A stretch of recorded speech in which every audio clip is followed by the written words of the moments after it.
I was looking forward to the weekend all week long. After a few months of nonstop work and stress, I needed some time to reset. So when my friend Mike invited me to spend the weekend with him at his family's cabin in the woods, I jumped at the chance. It wasn't a big group, just me, Mike, and his cousin, Kyle. I didn't know Kyle too well, but Mike said he was chill. I didn't think much about it as long as I could get some peace and quiet. The drive up took longer than expected. We passed through small towns, dodging cars and a few deer crossing the road. The closer we got to the cabin, the fewer people we saw. Eventually, the road narrowed into a bumpy, gravel path. It was a little unnerving to see no signs of civilization around us, just thick trees and the occasional empty field. I guess that was the charm of the place. Secluded, peaceful, away from everything. Mike was driving his old truck, and Kyle was in the passenger seat. I was sitting in the back, leaning against the cold window, watching the landscape blur past. There wasn't much to see besides trees, dirt, and the occasional squirrel darting across the road. I'd been to cabins before, but this felt different. This place felt more isolated, more alone. After about an hour of rough driving, we finally pulled up to the cabin. It was a small, wooden structure tucked back in the trees. A worn-out porch wrapped around the front, and the cabin had that rustic, lived-in look. It was exactly what I expected. Simple, quiet, and remote. We unloaded the truck and carried everything inside. The place smelled like wood, old blankets, and something faintly musty, but it was nothing that bothered me. I could tell that Mike had been coming here for years. Everything was familiar, cozy, and laid back. There were pictures on the walls of Mike's family, old books stacked up in corners, and a fireplace that looked like it was used more for ambience than warmth. It was peaceful, maybe too peaceful. We spent the first few hours unpacking, making food, and drinking beers. The sun was setting when Mike said we should take a walk down by the creek. It wasn't far from the cabin, maybe a quarter mile, just a little path that led through the trees. Kyle seemed a little antsy, but I figured it was just because he didn't know me very well. The walk down to the creek was uneventful. The evening air was cool, and the sound of the leaves rustling in the breeze was oddly soothing. The creek itself wasn't much, just a narrow, winding stream with rocks and fallen branches scattered throughout. We walked along the bank for a while, taking in the quiet and avoiding the mud. At some point, Mike mentioned that there were no other cabins nearby for miles. I didn't really think much of it at the time, but looking back, it felt like something was missing. No other people, no vehicles, no signs of life, just us and the forest. When we got back to the cabin, the sun had dipped below the horizon, and the air was getting cold.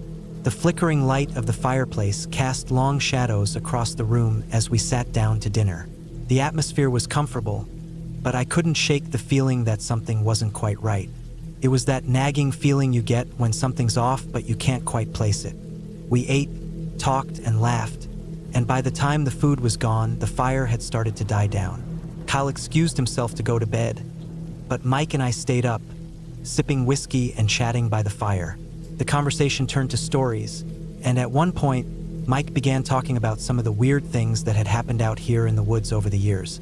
I didn't think much of it at first. The kind of stories you hear when you're out in the middle of nowhere are usually just a mix of local legends and exaggeration. But as Mike continued, the stories started to feel more serious. He talked about a time when his dad had come across a strange pile of animal bones near the edge of the forest. And then there was the time his uncle had found some markings on a tree, marks that weren't from any animal. They were deep and deliberate, like something had scratched them into the bark. Mike laughed it off, but I noticed that his tone changed as he spoke. There was a tension in his voice that hadn't been there before. He mentioned the area being off-limits at one point, but he wouldn't explain why. Instead, he told me not to go wandering around in the woods too far alone. That's when I started feeling the weight of the isolation. Mike's warnings felt more like a plea, but I didn't want to make a big deal out of it. I had come here to relax, not to think about creepy woods. As the night wore on, the fire dwindled down to embers. Mike finally decided to call it a night. I stayed up a little longer, lost in thought, staring into the dying fire. The sounds of the night, The wind in the trees, the distant chirping of crickets, should have been comforting. But instead, it just felt empty, like the forest itself was watching. I went to bed a little while later, pulling the blanket tight around me. The bed creaked under my weight as I shifted, and I could hear the wind picking up outside, making the trees groan. I tried to sleep, but my mind wouldn't shut off. The cabin was too quiet, too still. My ears strained to pick up any sound other than the wind, but all I could hear was my own breathing. The next morning, things felt different. I woke up to the smell of coffee and bacon. Mike was already up and moving around the cabin, and Kyle was nowhere to be seen. I assumed he was still asleep, so I joined Mike in the kitchen. As we ate, Mike mentioned that Kyle had gone out early for a walk. It wasn't unusual for Kyle to do that. He liked being alone in nature, Mike said. Still, I couldn't shake the feeling that something was wrong. The way Mike kept glancing out the window, the way he couldn't sit still, it was unsettling. Mike and I decided to go out for a hike, just the two of us. I was a little uneasy, but I didn't want to seem paranoid. We left the cabin and started down the same path we'd taken the day before, but this time it felt different. The trees seemed thicker, the forest denser. The light filtering through the branches was dimmer, and the air felt heavier. After a few hours of walking, we didn't see anything unusual. The path led to a clearing with a small pond, where we sat and took a break. As we relaxed, Mike seemed distant, like his mind was somewhere else. I couldn't help but ask if something was bothering him, but he just shook his head and said it was nothing. He tried to smile, but it didn't reach his eyes. That night, we made dinner and sat around the fire again. But this time, it wasn't as relaxing. We barely spoke, and the silence felt louder than any conversation could have. The air had a weight to it, like the forest was pressing in on us. Kyle still hadn't come back. Mike kept looking at the woods, as if expecting him to show up at any moment. But the hours passed, and he didn't. By the time it was dark, Mike's anxiety was palpable. I offered to go look for Kyle, but Mike just shook his head. "He'll turn up," he said, though his voice didn't sound convincing. "He's probably just out by the creek or something. He does that." The night dragged on, and I found it harder and harder to focus on anything other than the thought of Kyle being out there, somewhere in those woods. I didn't sleep at all that night. The next morning, Mike finally agreed to go out and look for Kyle. We checked the path to the creek, the clearing by the pond, and every other place we thought he might be. But there was no sign of him. It was like he had vanished. That's when we decided to call the authorities.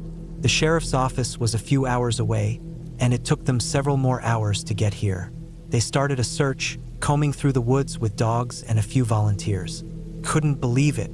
Kyle had just disappeared. After a long day of searching, we finally found him. Not far from the cabin, just a few yards off the main trail, Kyle was sitting against a tree, staring blankly ahead. His clothes were torn, and his face was covered in scratches. He didn't say anything when we approached, just looked at us like he didn't recognize us at first. When we got him back to the cabin, he still didn't speak. It was like he had completely shut down. It took hours before he finally spoke, and when he did, it was a broken whisper. "I heard something watching me." They told us later that it was probably just the isolation getting to him. Maybe he had gotten lost and disoriented.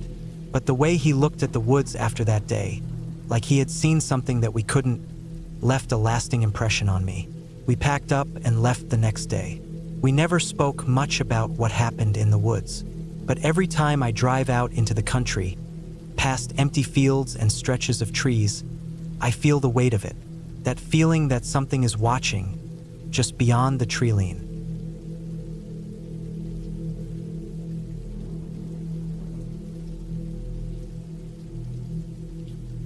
I needed a break, the kind where everything goes silent, a place where I could escape the constant hum of the world, where the internet wasn't beckoning, and where my phone wouldn't keep pinging with notifications. I found this cabin online, off the grid, way up in the mountains. No cell service, no Wi-Fi, no TV. Just the woods, the air, and the solitude. Exactly what I wanted. When I first arrived, I didn't know what to expect. The cabin looked old wood, old windows, a rickety porch that creaked underfoot. but it was peaceful, tucked away in the middle of nowhere. There were no neighbors for miles. The nearest town was a small dot on the map, a good place to clear my head, to just breathe for a bit. I had been there for 2 days when the stillness started to settle in.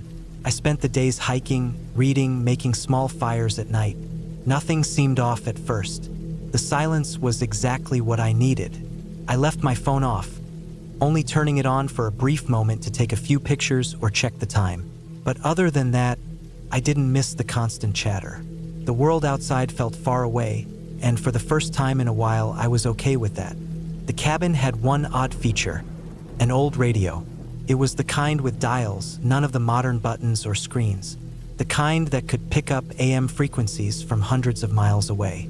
I found it sitting on a small wooden table in the corner, covered in dust, as though no one had touched it in ages. I didn't even consider using it at first. I was just there to be alone. But one night, as the darkness stretched its fingers over the cabin, I found myself walking over to it, curious.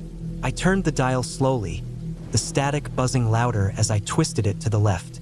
The sound crackled, faded, then cleared, as a faint voice came through. It was a relief at first. I hadn't heard another human voice in days, and something about it made the cabin feel less empty. But then the voice, it didn't sound like a normal radio station. It wasn't a broadcast or music or talk shows.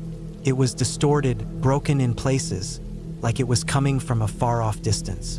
I turned the dial more, and the static got louder, a high-pitched screech that made my ears ache. Then it cleared again. I heard a whisper, faint, just on the edge of comprehension. I leaned in closer, trying to catch the words. "They're watching from the hill. Keep quiet. He's awake again." My heart stopped for a second. The hairs on the back of my neck prickled. I moved back from the radio and looked out the cabin window into the blackness of the night. The wind howled through the trees, and the branches scratched against the walls.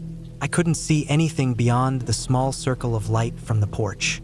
I stared at the radio, my breath coming a little quicker now. I was alone, right?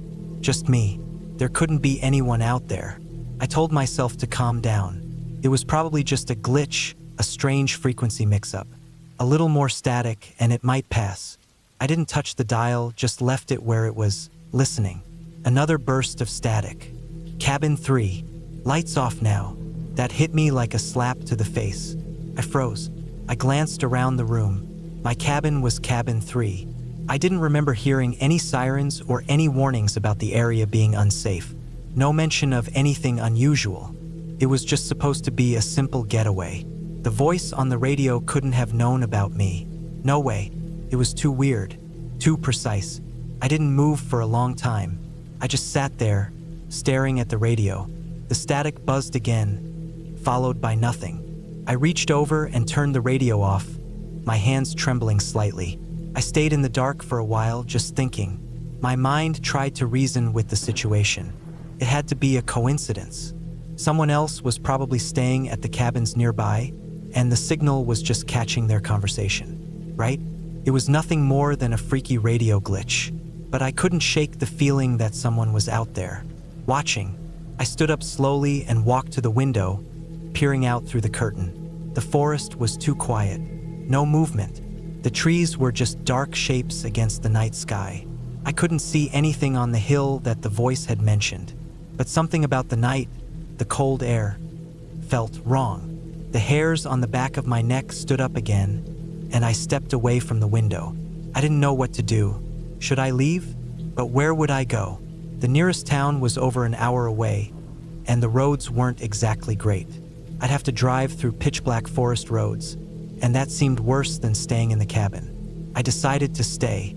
I locked the doors and windows, checked the kitchen, the closet, the back porch, just to be sure.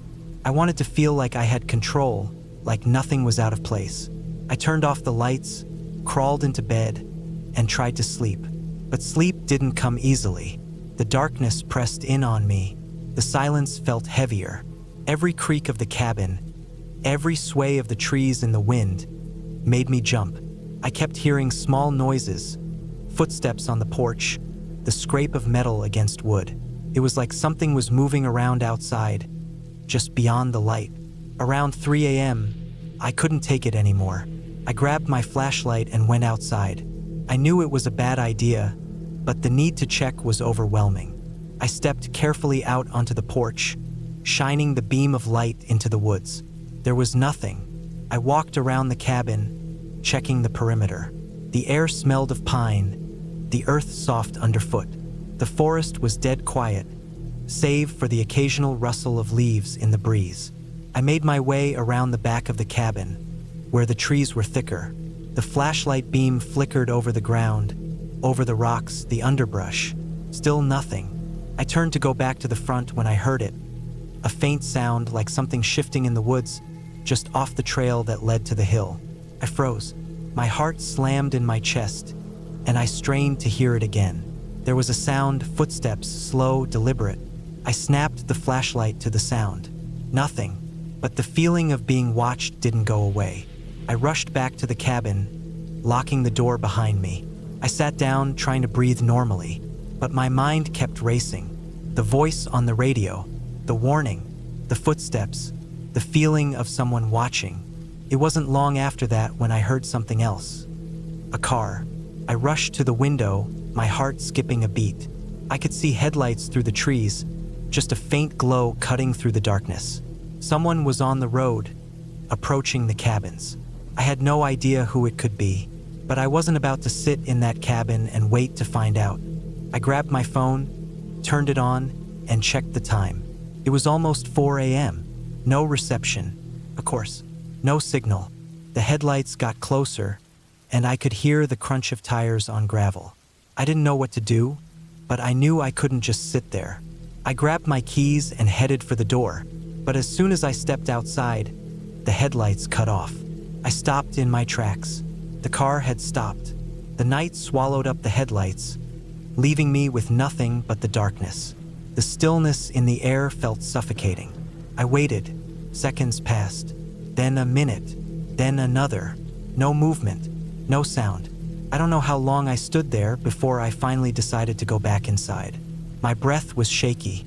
I stepped into the cabin, closing the door behind me, and checked the locks one last time. Then I sat by the window, watching the darkness outside, waiting. By morning, nothing happened. No car, no sounds, nothing. The sun came up, and the cabin felt oddly normal again, like nothing had changed. But I knew better. I wasn't alone out here. Someone or something had been watching. The next morning, I packed up and left. I didn't look back.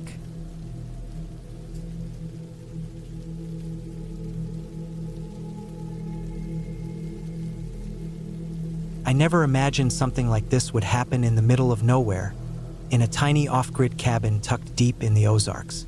The kind of place people rent when they want to escape from everything. No cell service, no Wi-Fi, just peace and quiet. It was the perfect place for some alone time. Just me, the woods, and the cabin. The Airbnb ad promised isolation, and it certainly delivered. The owner, a quiet guy with an accent that almost sounded like it was from another time, gave me the basic rundown when I got there. "Don't go past the fence behind the cabin," he said. "Neighbors real private." I didn't think much of it. I've been to plenty of secluded places before, and I know people like their privacy. The fence didn't look like much, just some old barbed wire and a few wooden posts, but I respected his warning. I figured it was no different than any other rules in places like this. No trespassing signs, keep out warnings, that sort of thing. The cabin itself was simple, but it had everything I needed. A wood stove, a comfy bed, a small kitchen. It felt like the kind of place someone would come to if they wanted to leave the world behind. The woods around it were dense, and the only sound you could hear was the wind rustling through the trees and the occasional bird call. The air felt thick with silence.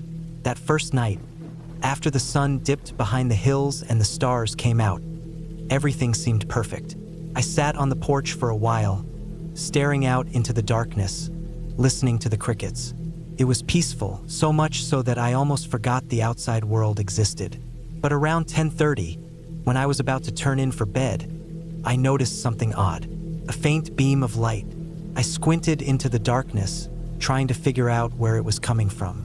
It looked like a flashlight beam, bobbing up and down in the woods, about 30 yards into the tree line. The kind of light you'd see if someone were walking through the forest with a flashlight. I didn't think much of it at first. Maybe it was someone hiking, though it seemed strange to me that they'd be out there so late. The Ozarks weren't exactly known for well-marked trails, and I couldn't imagine anyone being so far out in the dark, especially in a place like this, where the road to the cabin was barely visible. But whatever, maybe someone had wandered off the path. I wasn't concerned. Still, I shouted out, "Hey, you lost!" The light flickered for a second, then turned off. No answer, just the silence of the woods. I waited for a moment, staring into the blackness, but nothing else happened. I figured it was probably a couple of poachers or maybe some hikers who'd gotten lost. It wasn't like I was worried, but it seemed strange to me that someone would be walking around in the woods at that hour, especially that far in. I went inside, locked the door, and went to bed. My mind kept playing over the flash of light, but I eventually drifted off to sleep. The next night, it happened again. I'd been outside earlier in the day, chopping wood for the stove, and I had spent the afternoon reading. It was a peaceful kind of tiredness, nothing to do but relax. But as the night came on, the feeling of peace slowly shifted to something else. It was subtle, but something felt off. Maybe it was the way the wind was picking up in the trees, or maybe I was just letting my imagination run wild. But I couldn't shake the feeling that I was being watched. Around the same time, 10:30 p.m., I saw it again. A flashlight beam cutting through the trees, this time a little closer, maybe 20 yards in. The beam swayed in the air, almost as if whoever was holding the flashlight was trying to be discreet but not doing a very good job of it. I didn't shout this time. Instead, I walked over to the side of the cabin, where the floodlights were stored, and turned them on. The bright, white light blasted out in all directions, illuminating the trees and the fence line. I grabbed the hatchet I'd been using earlier and stood there, staring out into the woods, waiting for the light to move again. I didn't see it right away.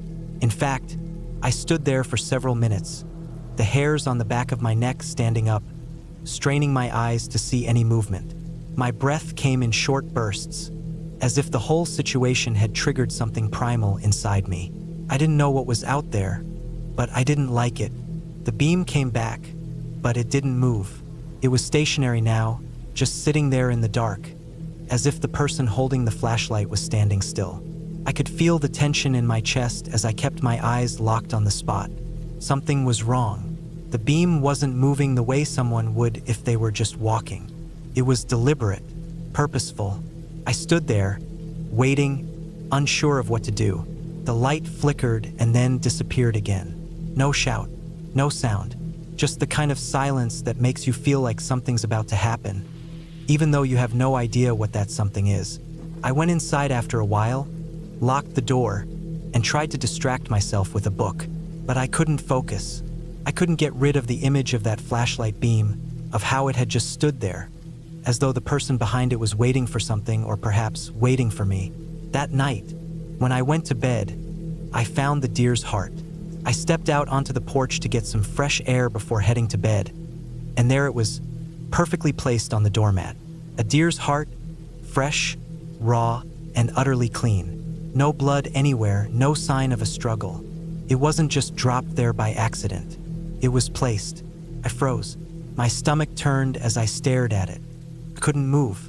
My heart raced, and my thoughts spun in 1,000 directions. What kind of sick person would leave something like that? Who had done this and why? Was it a warning? A message? I bent down to get a closer look, but then I noticed something even stranger. The heart wasn't just tossed carelessly. It was positioned in a way that made it look deliberate, almost ceremonial. Whoever did this knew exactly what they were doing. But why? What was the point? I didn't want to touch it, but I knew I couldn't leave it there either. I grabbed a stick from the porch and used it to push the heart into the woods. I didn't want to spend another second looking at it. I went back inside, locked the door, and grabbed the hatchet again.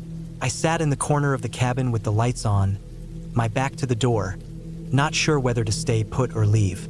I had to get out of there. Something wasn't right. I didn't sleep that night. I stayed awake, listening to every creak of the cabin, every rustle of the leaves outside. But there was nothing. No flashlight beams, no sounds, just silence. The next morning, I packed my things and left. I didn't care that I had paid for the whole week or that I hadn't finished my book. I was done. I wasn't going to stick around to find out what would happen next. I never spoke to the owner again. I don't think I need to. I don't care if it was a prank or if someone had a messed up sense of humor. The fact remains that someone had been watching me. Someone had been leaving messages. And the only thing I wanted to know now was how far away the nearest highway was, because I wasn't going to stick around to find out who or what was really out there. I drove for hours, not looking back. The Ozarks were behind me, and the quiet of the woods had been replaced by the hum of the road. The last thing I saw in my rearview mirror was the faint outline of the cabin, tucked away in the trees, far from any other sign of civilization. I didn't need to know what happened to it next, and I certainly didn't need to know what was going on in the woods behind it. All I knew was that I wasn't coming back.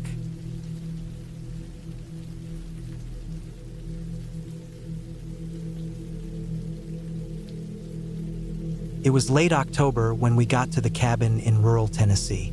Just me and my brother, James.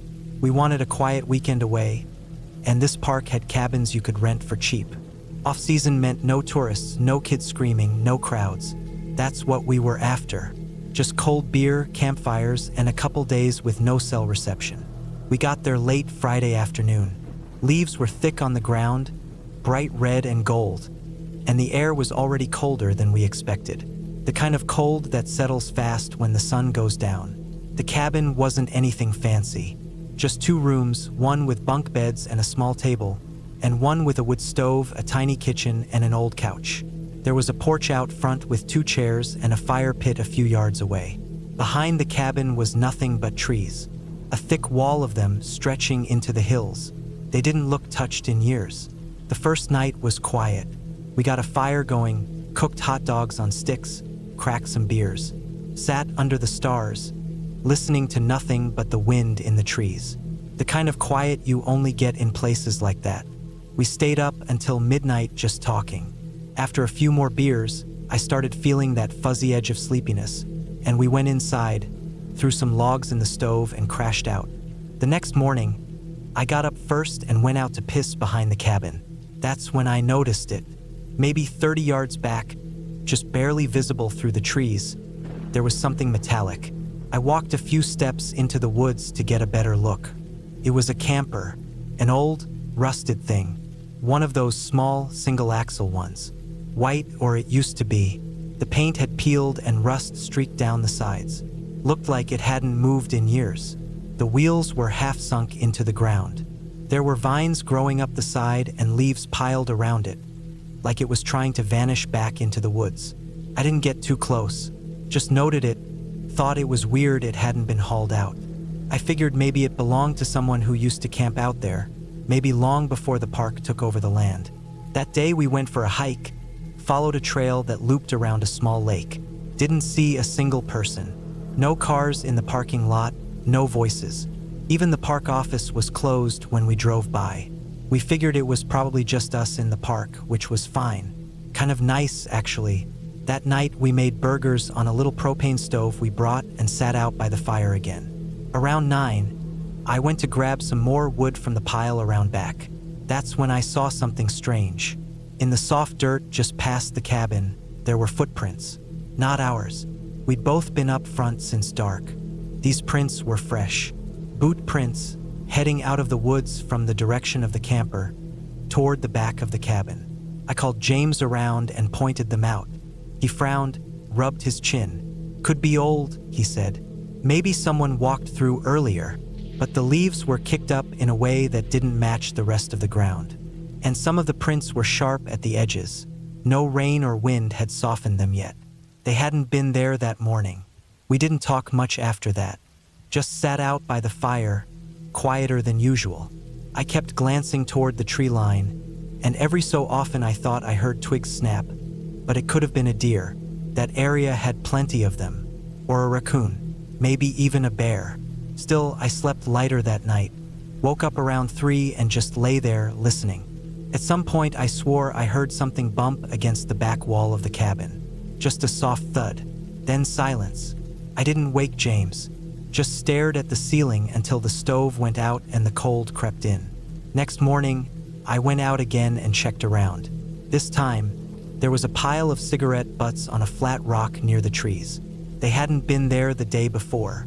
Maybe 10 of them, all crushed out in the same spot.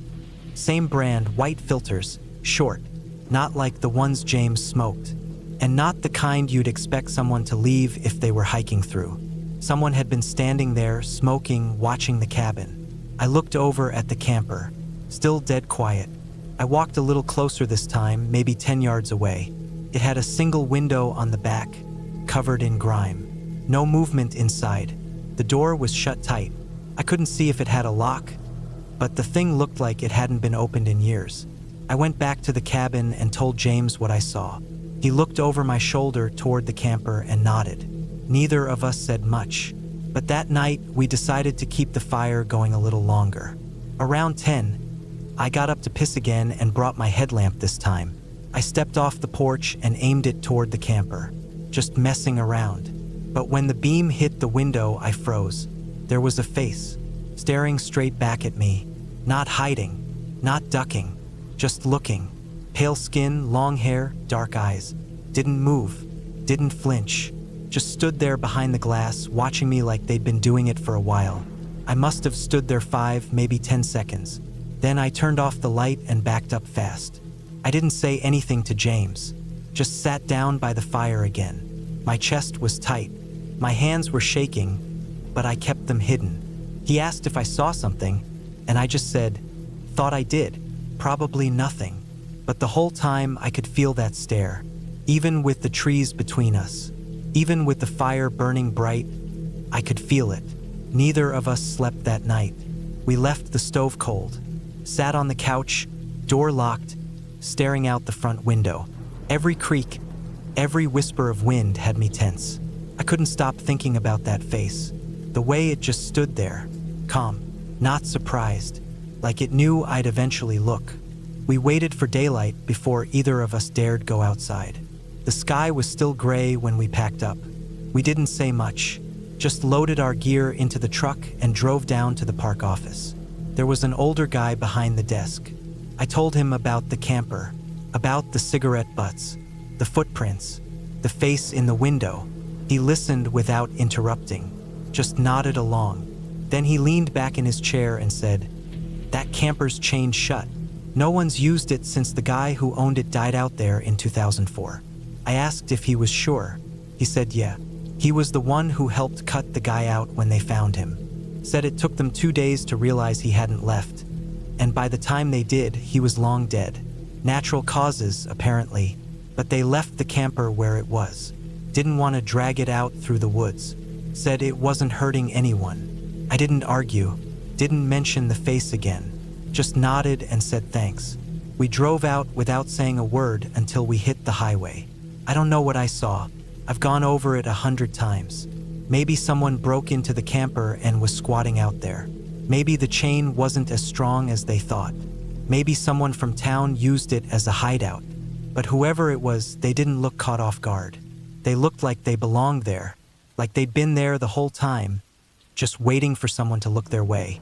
And I keep thinking about the signs, the butts, the water bottles, the footprints, all pointing to someone living out there, watching us, walking right up to our cabin when we were asleep, listening to our voices, standing close enough to hear the scrape of our chairs and the clink of our bottles.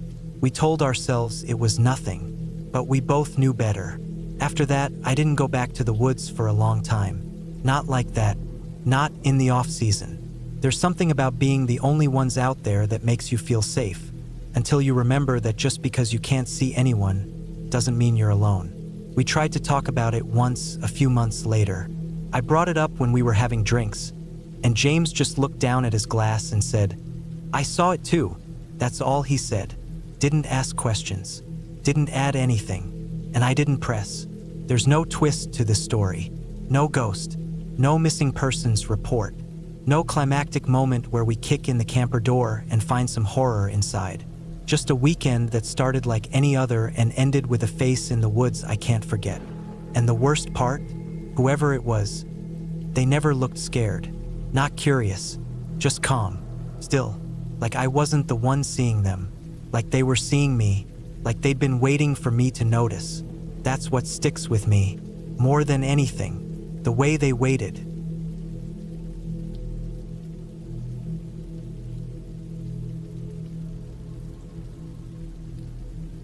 I needed to get away.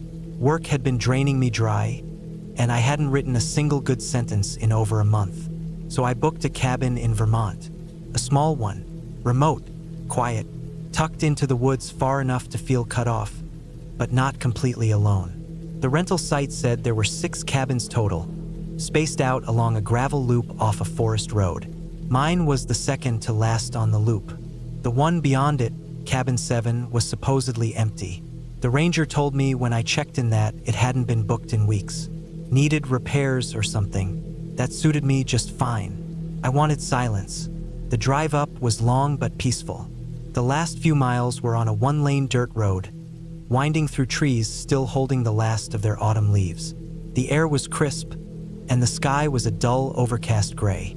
When I pulled up to my cabin, I felt that kind of stillness you only get in the woods. It was cold enough to see my breath. The cabin itself was simple. 1 main room with a wood stove, a small kitchenette, a table with 2 chairs, and a bed tucked in the corner.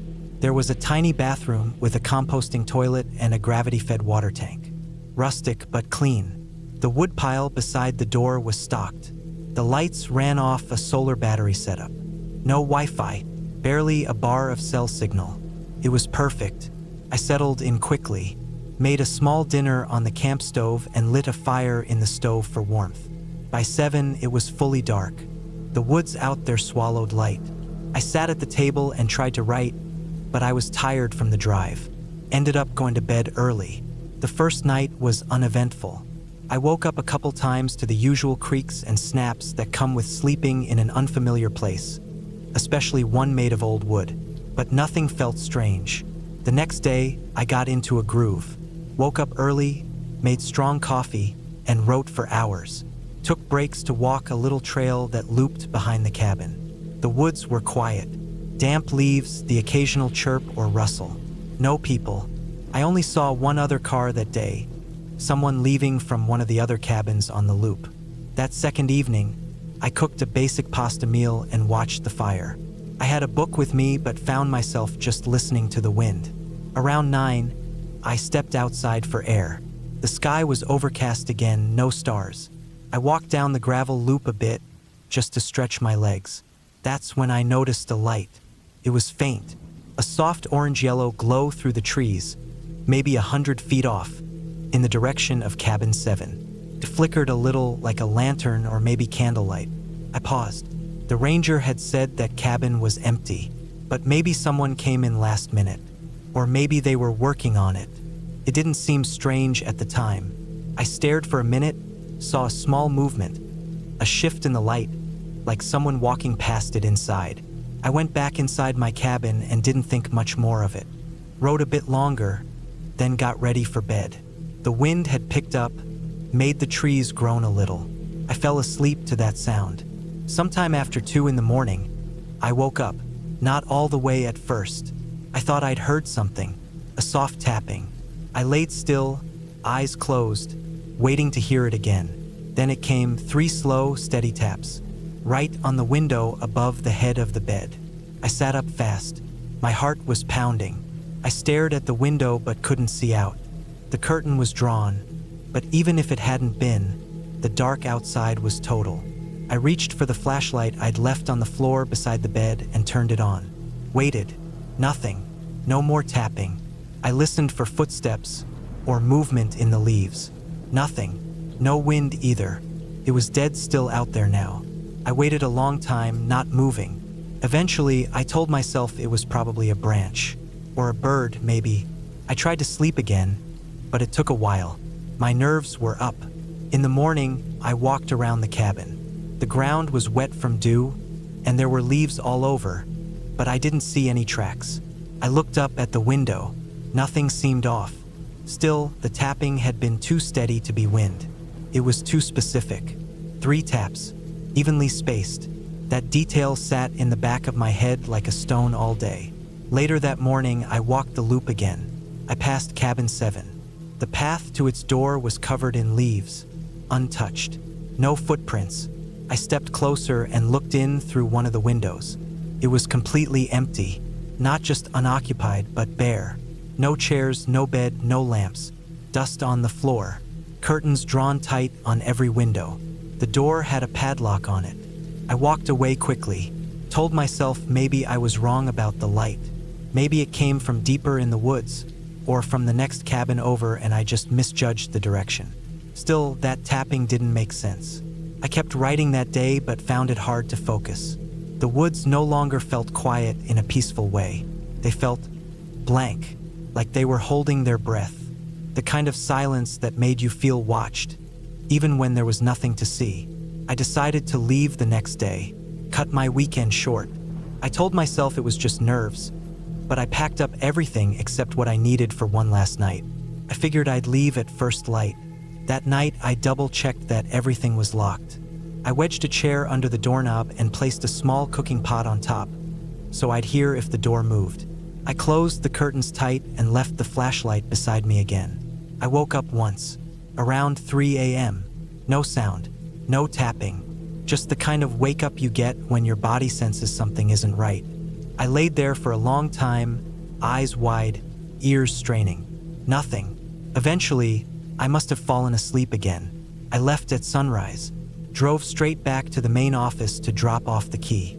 The ranger was there, sipping coffee. I handed the key over and casually mentioned seeing a light in the empty cabin next to mine a couple nights ago. He barely reacted, just said, "That cabin's been shut for repairs since winter." No surprise, no concern. I didn't push. I just nodded and left. The drive home was quiet. My mind kept replaying the tapping. The way the light moved like someone was walking. How the curtains in that cabin were drawn tight from the inside, even though it was supposedly empty and bare. When I got home, I didn't tell anyone what happened. It felt too small to report, but too specific to forget. I kept writing after that, but something in me changed. I don't go looking for isolation anymore. I still love the woods, but I don't trust the silence like I used to. Sometimes at night, when my room is quiet and the wind dies down, I swear I can hear it again. 3 taps, even and slow, like someone checking to see if I'm still awake.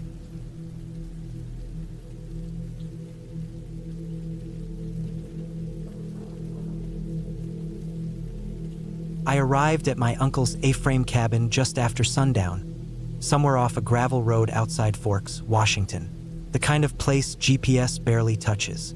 It had been raining since Aberdeen, and the narrow roads were slick, lined with moss and heavy trees that leaned over the shoulders like they were listening. The forest out here always felt a little closer than it should be. The cabin sat in a small clearing surrounded by towering Douglas firs. The roof was steep, and the whole place leaned a little to one side, like it was tired. My uncle had built it back in the 70s with his own hands, lived there on and off until age started slowing him down. Now he stayed down in Olympia most of the year and only came back when he felt like getting away. He let me borrow it for a week. I'd just gotten out of a rough patch, work burnout, a breakup, some health stuff, and needed space. Somewhere quiet, somewhere with no cell reception and no traffic sounds.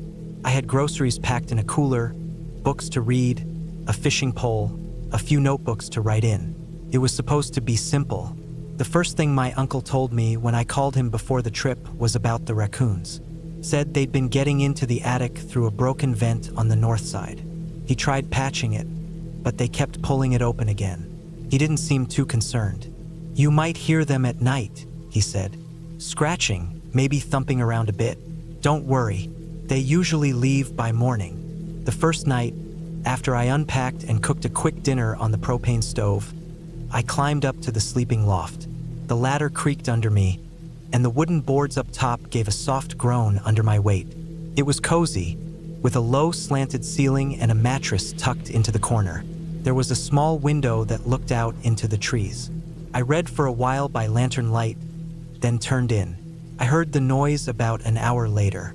Started softly, like fingernails tapping on wood. Then a shuffle, something shifting weight above the ceiling. It wasn't loud, and I wasn't startled. Just listened. Raccoons, I figured. Maybe 2 or 3 of them. They moved slow with little stops and starts. But after maybe 20 minutes, I noticed something strange. The sound came in a pattern. I didn't pick up on it right away, not until it had gone through a few loops. First, the scratching, faint, steady. Then a pause. Then a low scrape like something being dragged across the boards. Then silence. Then a shuffle. Then scratching again. It went in a circle like they were pacing around the attic in the same path over and over. I looked at my watch. 28 minutes later, the sequence repeated almost exactly. I told myself not to overthink it. Wild animals do weird stuff. Maybe there was food up there. Maybe they nested in a certain pattern. I rolled over, pulled the blanket up, and eventually drifted off. The second night was colder. Rain beat down hard, and the wind pushed against the windows. I brought an extra quilt up to the loft and kept the lantern nearby. I listened to the storm for a while, and when I started to drift off, the scratching began again. Same pattern, same rhythm, almost to the second. This time it sounded closer, like whatever was up there had moved toward the edge of the attic, just above my head. I could hear the thumps more clearly now, the occasional creak of wood as if something heavy had shifted its weight. I waited for it to stop. Didn't. Every 30 minutes, like clockwork. By midnight, I was wide awake, staring up at the beams above me. I imagined raccoons, sure, but something about it felt wrong. The weight of the movement, the steadiness of it. Like it wasn't random, like it was meant to be followed. I stayed up until nearly 3 before I finally nodded off, ears still ringing with imagined noises. The third night, I gave up on sleep entirely. I made a strong cup of instant coffee around 10, sat in the main room of the cabin with my flashlight, and waited. When the scratching started, I stood under the attic hatch and stared at it. I waited through 2 full cycles, the same spiral of sounds, like something walking in a circle over and over and over again. I couldn't shake the image from my head. Something carving a path into the dust with its feet, pressing the pattern into the floorboards like it mattered. At 1:30 in the morning, I grabbed the flashlight and pulled down the attic ladder. The metal hinges squealed. Dust sifted down. I climbed slow. Each step groaned under my weight. The air got stale near the top, filled with a dry wood smell and something else. Something faintly sour, like wet fabric that had been left to rot. I clicked the flashlight on and pushed open the attic hatch. The beam lit up the low space between the angled roof beams. It was colder than I expected. The attic was empty, at least mostly. No raccoons, no nests, just old insulation pushed back to the corners. A few boards laid across the joists to make a rough walkway. And in the center of the attic floor, claw marks. They formed a spiral, maybe 5 feet across, scratched deep into the wood. The marks overlapped in places, layers on layers. Some were shallow, like the tip of a fingernail. Others gouged deep. I ran my flashlight along the pattern. It was perfect. No gaps. Just one continuous, tightening circle. And right in the middle of it sat a small shoe. A child's shoe. Red canvas, the kind with a rubber toe. Still damp, even though it hadn't rained up here in days. I didn't touch it. Didn't move. Just stared. I backed down the ladder slowly and closed the hatch. For the rest of the night, I sat at the table downstairs with the flashlight in my hand. No more scratching. No more sound. Just the wind in the trees. By morning, I still hadn't slept. I stood outside and looked at the roofline, where the vent was supposed to be broken. But there wasn't any hole. No signs of animals. No droppings. No paw prints on the exterior boards. The ladder was still propped against the wall, and my hands were shaking. I thought about calling my uncle, but what would I even say? Instead, I packed a day bag and hiked out to a ranger station I'd seen a few miles back on the drive-in. There was a payphone out front.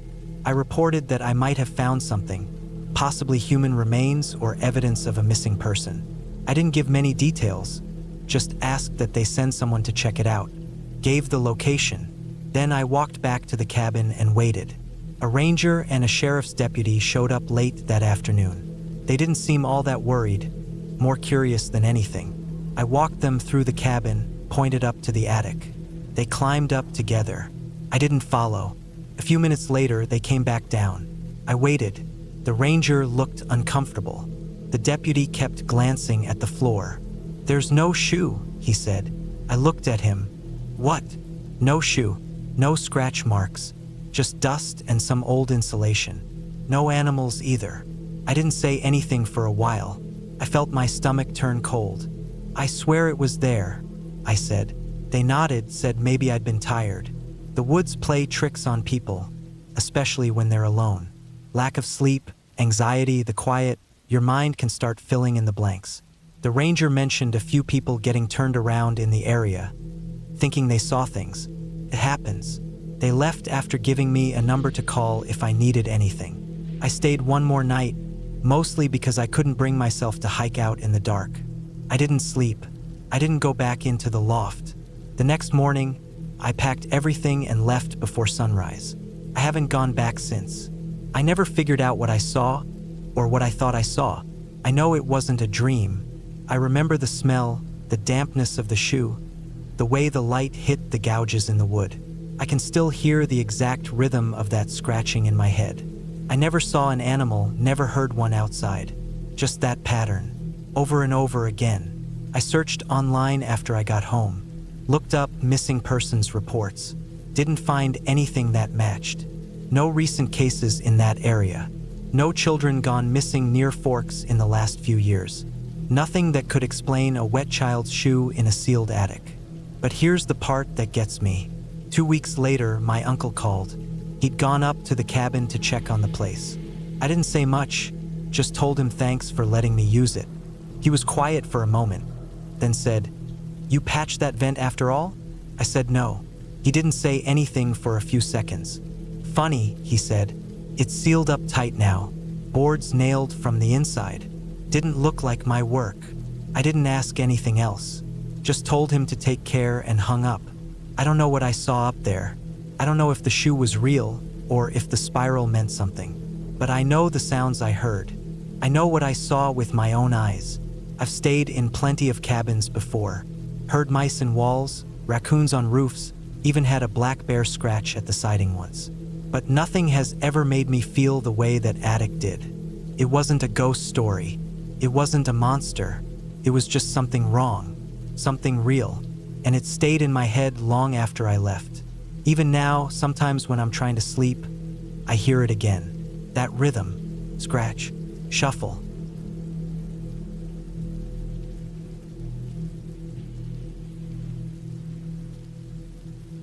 We had been staying in the cabin for a few days, the kind of old place that seemed to have a life of its own. My wife and I had rented it for a long weekend near Lake Superior. The cabin belonged to her family, and though it was a little run down, we both liked it. It was isolated, no neighbors for miles. It was the perfect place to escape the noise and clutter of everyday life. The first day was fine. We spent it unpacking, settling in, exploring the surroundings. The cabin was set back in the woods, about a quarter-mile from the lake. It had been in her family for generations, passed down from her great-grandparents. There was something comforting about the idea of spending time in a place that had seen so many years of history. We cooked dinner in the small kitchen, ate, and talked for hours before going to bed. The night was quiet, the kind of quiet that makes you aware of every little sound. The only noise came from the wind outside, rustling through the trees, and the occasional creak of the old house settling. We fell asleep easily, the soft sounds of the night lulling us into rest. The next night, though, something felt off. We had been lying in bed, both of us reading, when I first heard it. It was faint at first, almost like a tap. 3 quick knocks, followed by a pause, then 2 knocks. I froze, listening. It was so rhythmic. My wife didn't seem to hear it, so I brushed it off, assuming it was just the house settling. Maybe it was the wind or some animal outside. But then it happened again later that night. 3 quick knocks, pause, 2 knocks, came from the back wall of the cabin, near the kitchen. I got up and checked the windows, then checked the front and back doors. Nothing. No one outside. No sign of anything unusual. I checked the back wall, even though it was just wood and insulation. Nothing. Just the same old dust and the shadows that the dim light from the kitchen created. I went back to bed, trying to ignore it, but the knocking continued night after night, without fail. 3 knocks. Pause. 2 knocks. It became a constant. Every night, right around the same time. I asked my wife if she'd heard it, but she hadn't. I wasn't sure if I was just imagining things, but it felt real. Too real. She laughed it off when I mentioned it, saying it was probably just an old house noise. By the 4th night, I had started to write it down in a notebook. I kept a journal during these trips, and it felt odd to not document something that seemed to be happening so consistently. As I wrote it down, I began to wonder if it was something more than just a random noise. Maybe it wasn't the house settling. Maybe it wasn't wind or animals. I don't know why, but I had this nagging feeling that I needed to understand what was going on. So, on a whim, I looked it up. I had no idea why, but something about the rhythm felt deliberate. I Googled 3 knocks, pause, 2 knocks, and came across something that made my heart race. Morse code. Clicked. The pattern wasn't random at all. It spelled out something chilling. Look up. I couldn't breathe for a second. My fingers hovered over the keyboard, my mind spinning. It was clear as day now. The knocks were a message, a warning. But what did it mean? Why would someone want us to look up? I didn't say anything to my wife. She would think I was overreacting. And maybe I was. I didn't know what else to think. It was just a noise, a weird noise, but the message stuck in my head. The next morning, I couldn't shake the feeling that I had to do something. I stood at the foot of the stairs leading to the attic door. The door was tucked away in the hallway, just above the stairs.